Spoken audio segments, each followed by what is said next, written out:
So first, I want to underscore, first is that if Alameda County were to move forward as quickly as they're planning to, with the acquisition and deployment of a drone, they really would be out of step with prevailing national sentiment on this.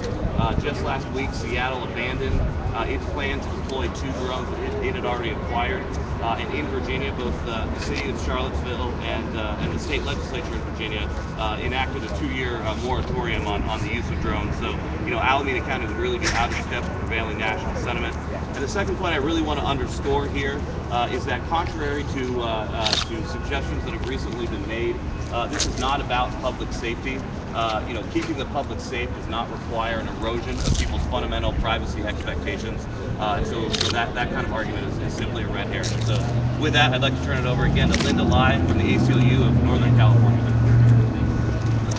Good afternoon, and thank you so much for joining us on Valentine's Day. So for Valentine's Day, I would like privacy to be my Valentine. And what that would mean is for the board of supervisors not to approve the sheriff's acquisition of this device. The privacy safeguards that the sheriff is proposing are simply not meaningful and they're not enforceable.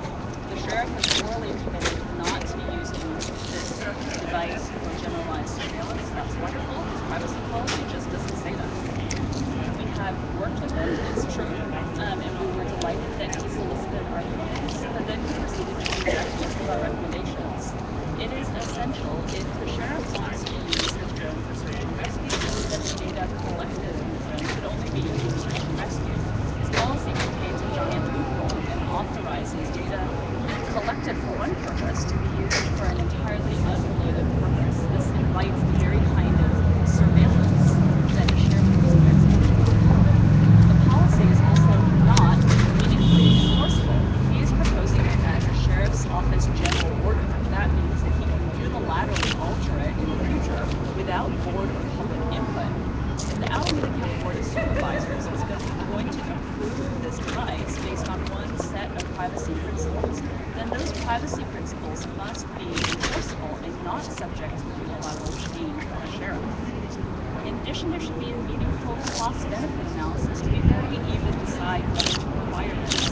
With respect to the proliferation of new technology, far too often law enforcement rushes to buy the latest gizmo in the name of safety, but ignoring basic questions about whether the devices actually can deliver on the promised benefits and whether the privacy concerns are really sufficiently addressed. Take, for example, the case of the naked scanners. TSA rushed to roll these out in airports across the country 3 years ago, despite privacy concerns, despite safety concerns, despite efficacy concerns.